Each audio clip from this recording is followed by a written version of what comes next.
Ibu Bapak, saudara-saudara, jemaat yang terkasih dalam Tuhan Yesus Kristus, selamat hari Rabu buat kita semua. Kita akan bersama-sama kembali bersekutu dengan keluarga kita, bahkan juga bersama dengan Tuhan di dalam persekutuan ibadah keluarga pada hari Rabu ini. Dan mari bersama-sama kita mempersiapkan bagian firman Tuhan yang akan menjadi dasar bagi renungan kita pada hari ini, yang diambil dari kitab Imamat pasal yang ke-18 ayat 6 sampai ayat yang ke-30. Sebelum kita membaca dan merenungkan firman Tuhan, mari kita bersatu dalam doa. Tuhan, terima kasih karena Engkau sudah memberkati kehidupan kami sampai saat ini. Kami berkumpul bersama dengan keluarga kami pada hari ini untuk ada dalam persekutuan ibadah, memuji dan memuliakan nama Tuhan atas kebaikan dan kasih Tuhan. Dan biarlah Tuhan kembali hadir bagi kami semua lewat persekutuan ini, terkhusus melalui firman Tuhan yang akan kami baca dan renungkan bersama-sama. Biarlah kuasa Roh Kudus-Mu menguasai hati dan pikiran kami agar kami mampu untuk mendengarkan, merenungkan, dan terlebih lagi melakukan firman Tuhan dalam hidup kami. Amin. Mari bersama-sama kita membaca bagian Alkitab di dalam kitab Imamat pasal 18 ayat 6 sampai 30. Firman Tuhan menyatakan, "Siapapun di antaramu janganlah menghampiri seorang kerabatnya yang terdekat untuk menyingkapkan auratnya. Akulah Tuhan. Janganlah kau singkapkan aurat istri ayahmu, karena ia hak ayahmu. Dia ibumu, jadi janganlah singkapkan auratnya. Janganlah kau singkapkan aurat seorang istri ayahmu, karena ia hak ayahmu. Mengenai aurat saudaramu perempuan, anak ayahmu atau anak ibumu, baik yang lahir di rumah ayahmu maupun yang lahir di luar, janganlah kau singkapkan auratnya. Mengenai aurat anak perempuan dari anakmu laki-laki atau anakmu perempuan, janganlah kau singkapkan auratnya, karena dengan begitu engkau menodai keturunanmu. Mengenai aurat anak perempuan dari seorang istri ayahmu yang lahir pada ayahmu sendiri, janganlah kau singkapkan auratnya, karena ia saudaramu perempuan. Janganlah kau singkapkan aurat saudara perempuan ayahmu, karena ia kerabat ayahmu. Janganlah kau singkapkan aurat saudara perempuan ibumu, karena ia kerabat ibumu. Janganlah kau singkapkan aurat istri saudara laki-laki ayahmu, janganlah kau hampiri istrinya, karena ia istri saudara ayahmu. Janganlah kau singkapkan aurat menantumu perempuan, karena ia istri anakmu laki-laki, maka janganlah kau singkapkan auratnya. Janganlah kau singkapkan aurat istri saudaramu laki-laki, karena ia hak saudaramu laki-laki. Janganlah kau singkapkan aurat seorang perempuan dan anaknya perempuan. Janganlah kau ambil anak perempuan dari anaknya laki-laki atau dari anaknya perempuan untuk menyingkapkan auratnya, karena mereka adalah kerabatmu. Itulah perbuatan mesum. Janganlah kau ambil seorang perempuan sebagai madu kakaknya untuk menyingkapkan auratnya di samping kakaknya selama kakaknya itu masih hidup. Janganlah kau hampiri seorang perempuan pada waktu cemar kainnya yang menajiskan untuk menyingkapkan auratnya. Dan janganlah engkau bersetubuh dengan istri sesamamu, sehingga engkau menjadi najis dengan dia. Janganlah kau serahkan seorang dari anak-anakmu untuk dipersembahkan kepada Molok, supaya jangan engkau melanggar kekudusan nama Allahmu. Akulah Tuhan. Janganlah engkau tidur dengan laki-laki secara orang bersetubuh dengan perempuan, karena itu suatu kekejian. Janganlah engkau berkelamin dengan binatang apapun, sehingga engkau menjadi najis dengan binatang itu. Seorang perempuan janganlah berdiri di depan seekor binatang untuk berkelamin, karena itu suatu perbuatan keji. Janganlah kamu menajiskan dirimu dengan semuanya itu, sebab dengan semuanya itu bangsa-bangsa yang akan kuhalaukan dari kedepanmu telah menjadi najis. Negeri itu telah menjadi najis, dan aku telah membalaskan kesalahannya kepadanya, sehingga negeri itu memuntahkan penduduknya. Tetapi kamu haruslah tetap berpegang pada ketetapanku dan peraturanku, dan jangan melakukan sesuatu pun dari segala kekejian itu, baik orang Israel asli maupun orang asing yang tinggal di tengah-tengahmu. Karena segala kekejian itu telah dilakukan oleh penghuni negeri yang sebelum kamu, sehingga negeri itu sudah menjadi najis. Supaya kamu jangan dimuntahkan oleh negeri itu apabila kamu menajiskannya seperti telah dimuntahkannya bangsa yang sebelum kamu. Karena setiap orang yang melakukan sesuatu pun dari segala kekejian itu, orang itu harus dilenyapkan dari tengah-tengah bangsanya. Dengan demikian kamu harus tetap berpegang pada kewajibanmu terhadap aku, dan jangan kamu melakukan sesuatu dari kebiasaan yang keji itu yang dilakukan sebelum kamu. Dan janganlah kamu menajiskan dirimu dengan semuanya itu. Akulah Tuhan Allahmu. Demikianlah pembacaan Alkitab. Yang berbahagia mereka yang senantiasa memelihara firman Tuhan dalam setiap langkah hidupnya. Terpujilah Yesus Kristus. Haleluya. Ibu bapak saudara jemaat yang terkasih dalam Tuhan Yesus Kristus, mengubah sesuatu yang sudah terbiasa kita lakukan itu bukan hal yang mudah. Apabila kita punya kebiasaan, punya hobi atau punya sesuatu yang terus-menerus kita lakukan, akan sulit untuk kita ubah kebiasaan itu. Karena kita merasa kita sudah ada dalam sebuah kondisi yang mungkin bisa dikatakan sebagai zona kenyamanan kita, sebagai sebuah comfort zone buat kita. Dan itu menjadi sebuah hal yang sulit untuk kita ubah. Nah, salah satunya misalnya saya saat ini seringkali terbiasa untuk tidur larut malam. Dan untuk mengubah itu menjadi sesuatu hal yang sulit. Tidak mudah untuk saya mengubah pola itu. Seperti hal itu. Dan masih banyak lagi mungkin kebiasaan-kebiasaan yang Bapak Ibu saudara lakukan yang sulit untuk kita ubah bersama-sama. Baik itu kebiasaan yang baik ataupun juga kebiasaan yang buruk dalam kehidupan kita.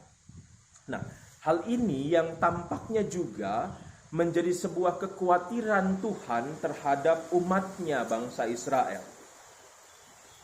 Kita tahu bahwa bangsa Israel dikeluarkan oleh Allah dari Mesir. Itu sebenarnya bukan hanya bicara tentang pembebasan Israel dari perbudakan fisik yang selama ini mereka alami. Mereka disiksa, mereka dipekerjakan, diperbudak. Tetapi juga pada saat Tuhan mengeluarkan orang-orang Israel dari Mesir, Tuhan punya maksud, Tuhan punya tujuan untuk menjadikan umatnya lebih baik dalam kehidupan iman mereka. Lebih baik dalam kehidupan rohani mereka. Dan mereka kembali menjadi umat yang kudus sebagaimana Tuhan inginkan. Nah, namun tampaknya hal ini tidak mudah terjadi dalam kehidupan umat Israel. Merubah kehidupan mereka itu bukan hal yang mudah. Salah satunya adalah karena orang Israel tinggal di Mesir itu cukup lama. Bahkan bukan hanya cukup, sangat lama. Dalam Keluaran 12 ayat 40 dikatakan orang Israel di Mesir itu kurang lebih 430 tahun lamanya. Jadi lebih dari 4 abad mereka ada di Mesir. Meskipun ada juga yang mencoba menghitung bahwa angka 430 ini sebenarnya ditambahkan juga mulai dari waktu perjanjian Allah dengan Abraham. Sehingga ada yang menghitung orang Israel diperbudak di Mesir itu kurang lebih 215 tahun, setengah waktunya begitu. Tetapi yang jelas bahwa apapun itu, berapapun angka tadi baik 430 atau 215, itu bukan waktu yang singkat. Mereka ada di sebuah wilayah dan tentunya mereka sudah terbiasa untuk mengikuti kebiasaan-kebiasaan pola kehidupan di tengah-tengah kehidupan yang mereka jalani bersama dengan bangsa Mesir. Jadi artinya apa yang dilakukan orang-orang Mesir juga pastinya berpengaruh dalam kehidupan orang-orang Israel. Kebiasaan-kebiasaan orang Mesir pun pastinya berpengaruh dalam kehidupan orang-orang Israel sebagai umat Tuhan. Dan ini yang kemudian Tuhan ingatkan di dalam pasal 18 kitab Imamat, di ayat yang ketiga, Allah mengatakan demikian kepada umatnya. Janganlah kamu berbuat seperti yang diperbuat orang di tanah Mesir, di mana kamu diam dahulu. Juga janganlah kamu berbuat seperti yang diperbuat orang di tanah Kanaan, kemana aku membawa kamu. Janganlah kamu hidup menurut kebiasaan mereka. Jadi artinya bahwa Tuhan mengingatkan orang Israel bahwa mereka sudah mulai terbiasa, atau mungkin bukan hanya mulai, tapi sudah terbiasa untuk mengikuti pola-pola kehidupan bangsa Mesir. Dan itu ternyata bukan hanya pola hidup yang baik, begitu ya. Karena saya harus juga fair mengatakan, adil kemudian menilai bangsa Mesir juga punya kebaikan. Mereka juga punya kepandaian. Mereka juga bangsa yang hebat, punya kekuatan militer hebat. Kemudian juga bisa membangun piramida yang luar biasa. Itu kan sebuah kelebihan yang luar biasa. Tetapi di sisi lain mereka juga punya kebiasaan yang buruk dalam kehidupan mereka. Salah satunya adalah saat mereka menyembah dewa-dewa. Bahkan juga kalau kita kemudian menghubungkan dengan bacaan atau perikop bacaan kita saat ini, kehidupan orang-orang Mesir juga menunjukkan bahwa mereka punya kehidupan seksual atau kehidupan yang berkaitan dengan seksual itu hal-hal yang tidak baik begitu. Kita lihat bagaimana ayat-ayat yang tadi kita baca sebagai perikop bacaan kita menyatakan bagaimana ada perbuatan-perbuatan, tindakan-tindakan atau penyimpangan-penyimpangan seksual baik terhadap saudara, baik juga terhadap binatang, baik juga terhadap sesama jenis, itu yang tampaknya dilakukan oleh orang-orang Mesir. Sehingga Allah kemudian mengambil itu, mengangkat itu sebagai sebuah peringatan kepada bangsa Israel. Dan lebih daripada itu sebenarnya ini juga mau juga mengingatkan secara khusus tentang kehidupan perkawinan umat Israel pada saat itu. Jadi kehidupan seksual itu biasanya ya dihubungkan dengan kehidupan perkawinan. Juga apa yang disampaikan dalam ayat-ayat yang kita baca tadi juga banyak bicara tentang relasi-relasi perkawinan. Ada ayah, ibu, saudara, kerabat, menantu, dan lain-lain. Saudara perempuan, saudara laki-laki. Nah, di situ dikatakan ayat-ayat yang kita baca tadi mengingatkan kepada kita bagaimana Allah menginginkan kehidupan perkawinan umat Tuhan itu ada dalam kondisi yang baik. Ada kondisi yang benar, ada dalam kondisi yang sesuai dengan kehendak Tuhan. Allah melarang tindakan-tindakan penyimpangan-penyimpangan seksual, bahkan dosa-dosa seksual dengan ancaman hukuman mati. Kita lihat di ayat 29 dalam bacaan kita dikatakan, karena setiap orang yang melakukan sesuatu pun dari segala kekejian itu, orang itu harus dilenyapkan dari tengah-tengah bangsanya. Jadi ada hukuman mati yang menjadi ancaman jika orang tetap melakukan tindakan-tindakan yang digambarkan atau dilarang Tuhan yang disampaikan di dalam ayat-ayat tadi yang kita baca. Dan semua itu ditujukan oleh Allah agar umat selalu menjaga perkawinan mereka untuk menjadi tetap kudus.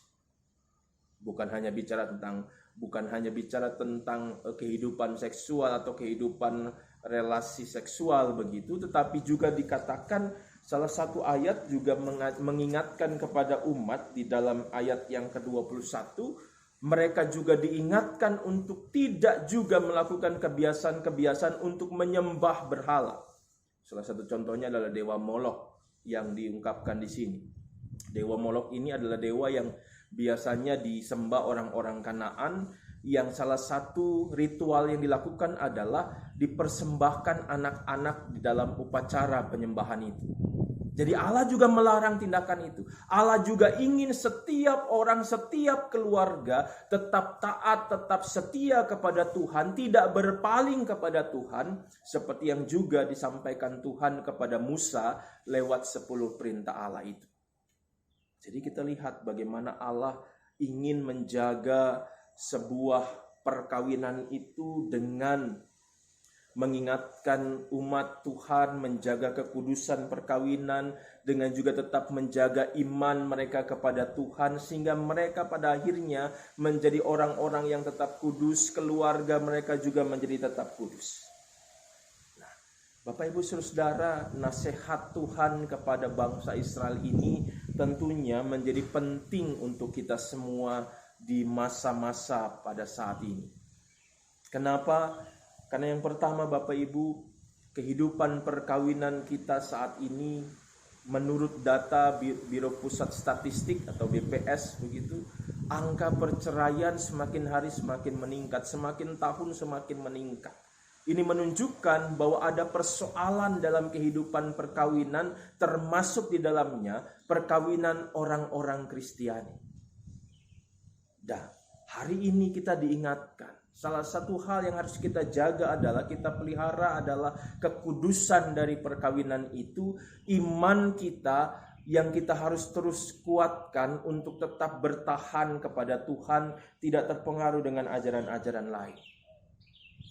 Dan ini menjadi penting juga karena keluarga atau perkawinan adalah juga bukan hanya bicara tentang dirinya sendiri atau hakikatnya sendiri, tetapi juga bicara bahwa perkawinan atau keluarga adalah dasar dari banyak hal, termasuk di dalamnya adalah gereja dan juga masyarakat.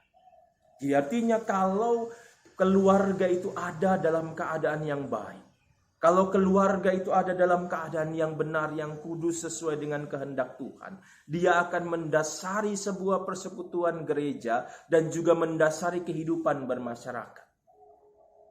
Maka kemudian gereja, masyarakat akan terbangun dengan baik. Masyarakat dan gereja akan senantiasa hidup dalam hal yang benar. Dan ini akan berdampak luar biasa bukan hanya bagi gereja, tapi juga bagi masyarakat, bangsa dan negara, bahkan terlebih lagi bagi keluarga itu sendiri.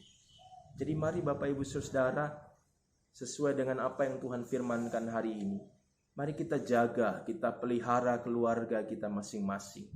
Mari kita jaga kekudusannya, mari kita juga jaga iman kita, percaya kita kepada Tuhan, sehingga kita semua dalam kehidupan kita tetap memiliki keluarga yang baik, keluarga yang ada di dalam Tuhan, dan itu menjadi dasar dalam kehidupan persekutuan gereja dimanapun kita berada, dan juga bagi kehidupan berbangsa, bernegara, bermasyarakat di mana Tuhan menempatkan kita.